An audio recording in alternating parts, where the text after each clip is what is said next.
This is the season of expectations.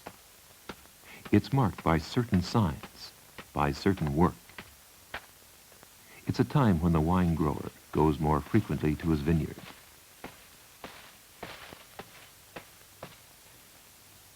Now the wine grower's frequent visits are important. He checks the color and flavor of his grapes with precise care. It's an important time, and it's a time of trust. He places his confidence in the full strength of the ripening autumn sun.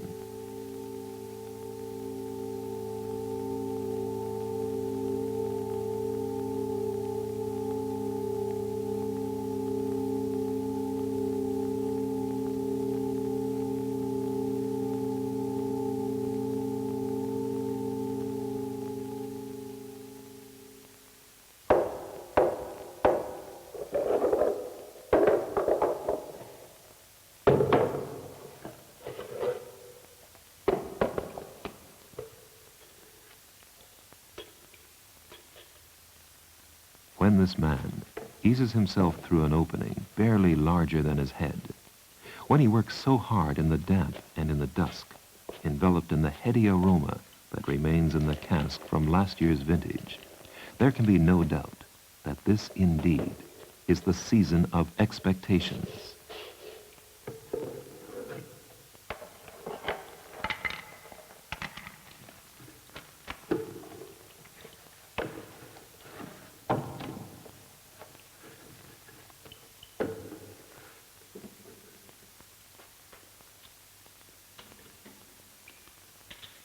For visitors, it's the romance of the large old casks in the cellars of Sierre which typify the winemaker's art. But reality is different, according to the specialists at Provins. They maintain that these tanks of steel and cement are better. By using them, the experts say the process of winemaking can be optimally controlled. They say the work is easier too, and they say it's simpler to clean such tanks more thoroughly.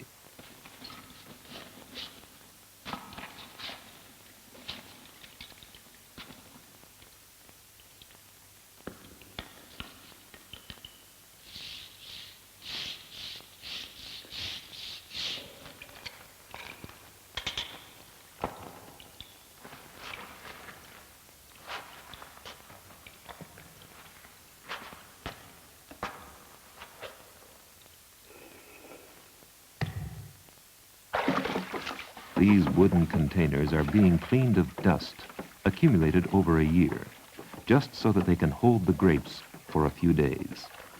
These boxes, being washed and put out to dry, again, are a sign of the season of expectations.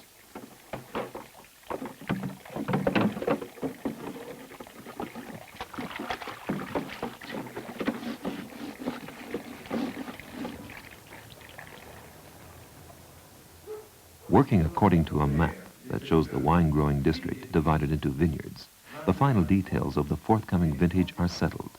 Such planning is necessary because the characteristics of the different varieties of grape, where they grow, their ripeness and character, all must be maintained during the harvest, the winemaking, and later on in the many different Provins wines. That, of course, means long discussion when the Provins cellar committees, acting as representatives of the wine growers, meet, such as here at the Latron Cellar's small tavern, or cartons, as it's called according to Valais tradition. And when the meetings come to an end, the season of expectations comes to an end too. Then the glasses are filled, and toasts are drunk to the great season of the grape that's now beginning, and prayers are murmured for the blessing of God.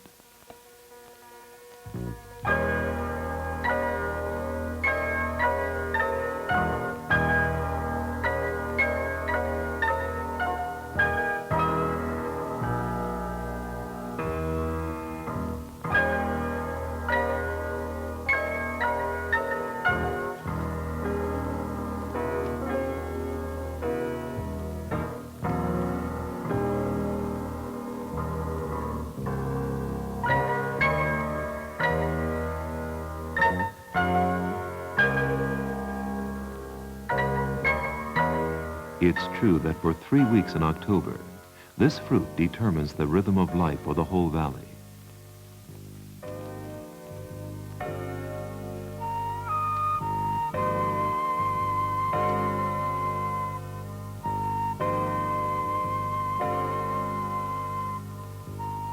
True as well that young and old, the entire family, toil on the slopes from morning till evening.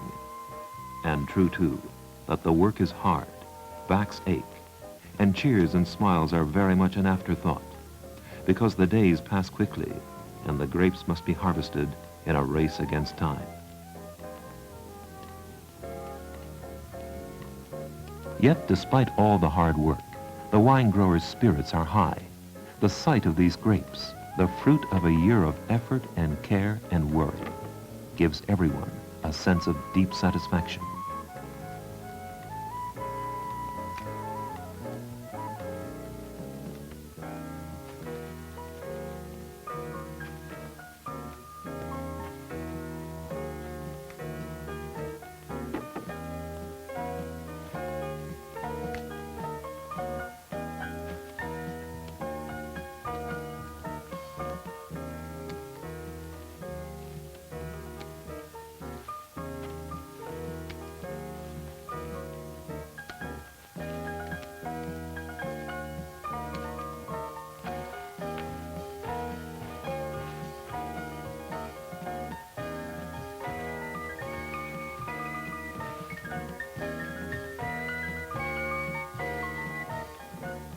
These boxes, so carefully cleaned before the harvest, are symbolic of the care with which the Provins wine growers work. Their grapes will not come to the press half squashed and spoiled. They will be round and perfect, like beautiful bunches meant for the table.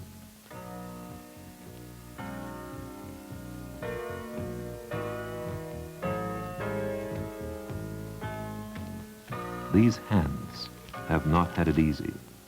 They've been used, and often abused too, in a most profound way, the mark of time.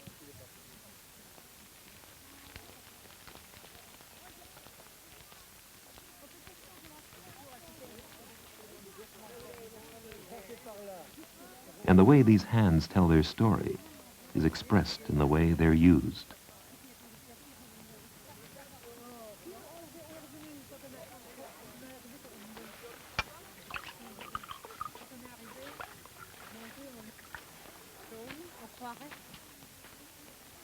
The way they take the raclette cheese from the fire, the way they hold the hard Valais bread over the raclette, these are hands which talk to each other.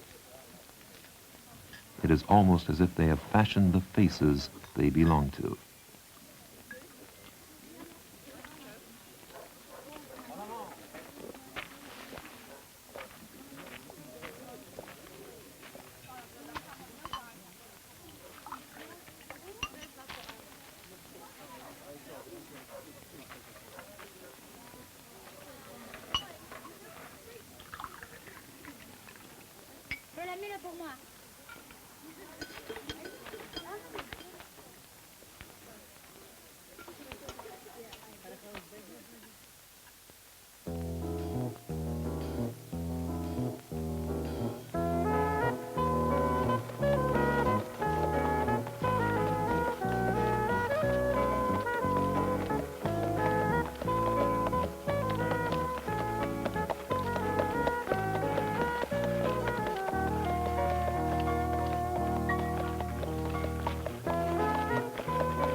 The grapes arrive in the Grange Wine Cellar.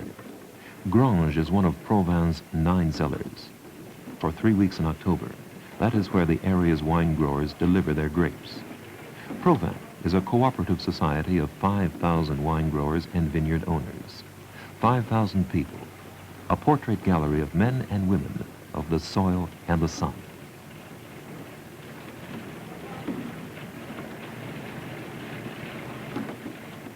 A little juice is extracted from each consignment of grapes. Then it is tested for sugar content. The more sugar, the higher the quality. The sugar content is measured in Uxley degrees. The Uxley degrees and quantity of various grape varieties determine how much money each member of the cooperative receives.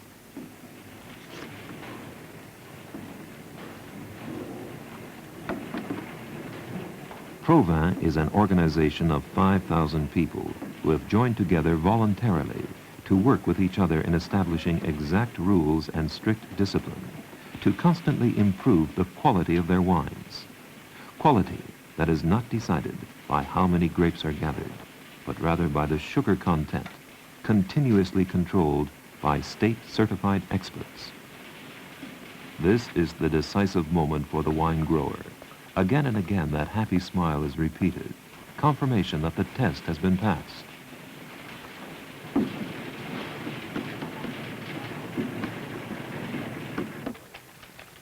The presses are continually filled.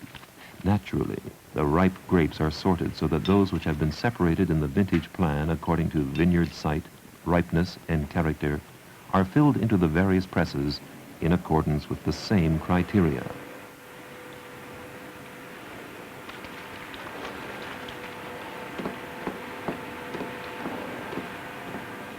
The presses grumble as they turn, and the air is filled with the sweet fragrance of ripe grapes.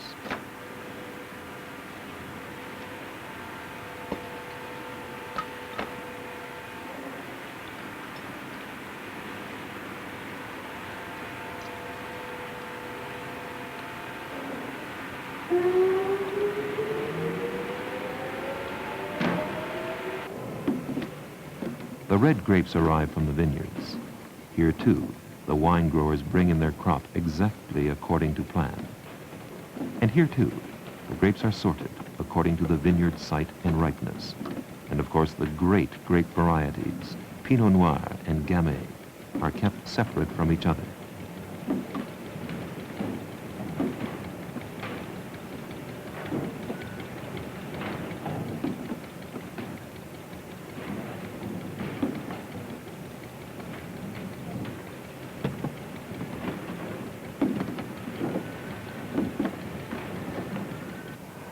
The red or dark-colored grapes are stripped of their stems, but the fruit is not yet pressed. First, it goes to these fermenting vats. To make red wine, the juice and pulp are fermented along with the skin. This is the great season of the grape. It keeps the people of the valley busy for days and weeks, from daybreak to dusk, and often deep into the night.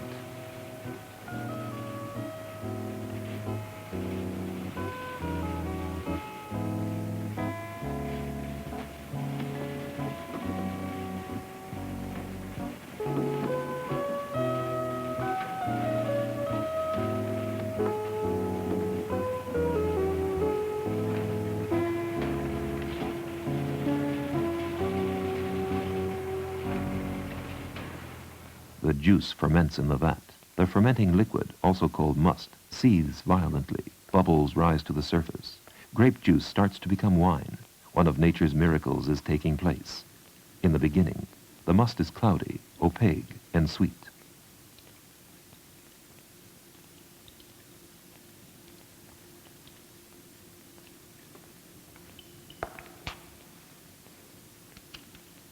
After 8 or 10 days, fermentation is over. The new wine becomes clearer. Unmistakably, a familiar taste follows. It's the taste of a wine called Fendant Pierrefeu, or a wine called Johannesberg Rhone Gold, or one called Malvoisie Brin d'Amour, or one of many other rich names which roll roundly off the tongue. The red juice, too, is undergoing fermentation, quietly, without interruption, over hours and days, like here in the Saint Pierre de Clages cellar. Again, after 8 to 10 days, the must becomes red wine called Dole, Dole Chateauvieux, or Dole Gloire du Rhône.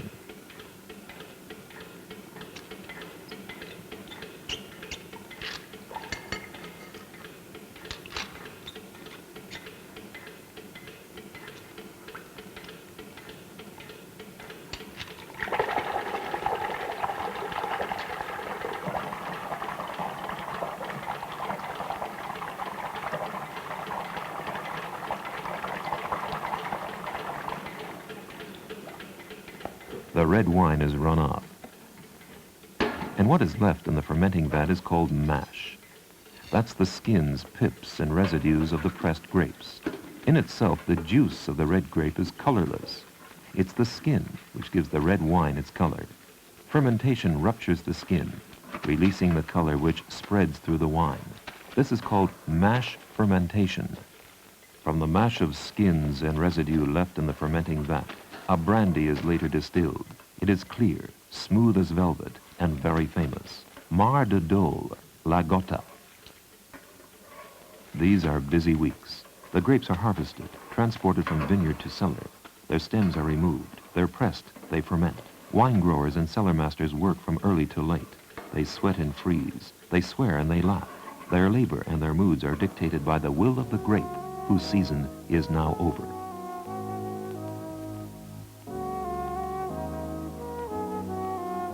Often, the first snows already powder the steep slopes of the Valais mountains, where Provins harvests the grapes for its most distinguished wines. For it's here that the grapes of the golden capsule are picked. These grapes are not so full of juice, but they're all the sweeter for that, because the juice of these grapes must show especially high Uxley degrees. The vineyards of the golden capsule are meant to be seen from far away, each one marked by its distinctive white stake. Vase 303, 317, 300. We have come to the season of the wine. It begins several weeks after fermentation, in the midst of winter, with a wine tasting.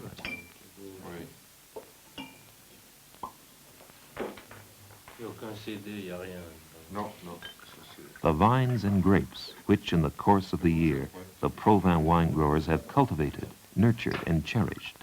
The grapes the cellar masters have pressed and cared for, now undergo a last critical test.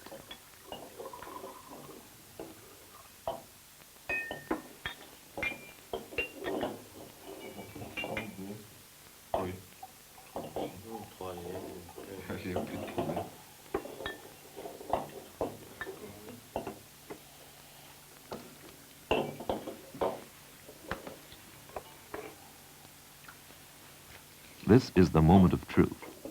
The new wine must reveal its true character. The wine experts of Provins want to know everything about it, from its color, flavor, and bouquet, its taste, aroma, and acidity, to its body, and how it fills the mouth with its sensual delight. The experts' almost obscure language swings from disdain to flights of poetic rapture.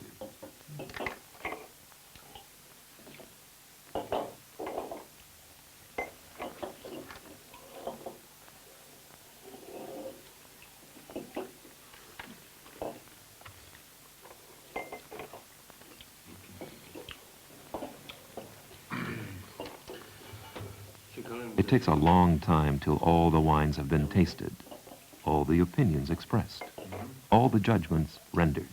Time enough for the wine under examination in turn to extend its influence on the examiner himself.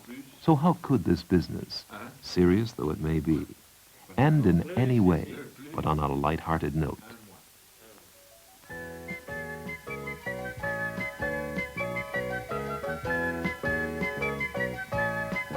Man's immediate partnership with the grape is superseded by machines. The conveyor belt, a venerable symbol of modern technology, is better suited for these final tasks.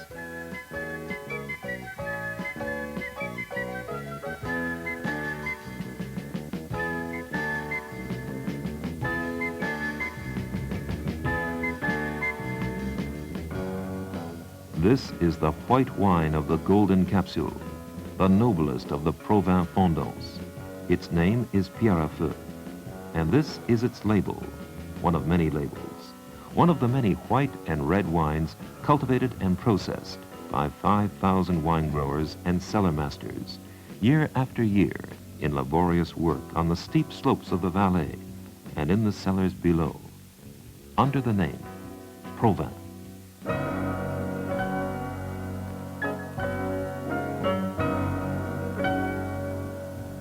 Snow blankets the fertile vineyards. The valley is quiet.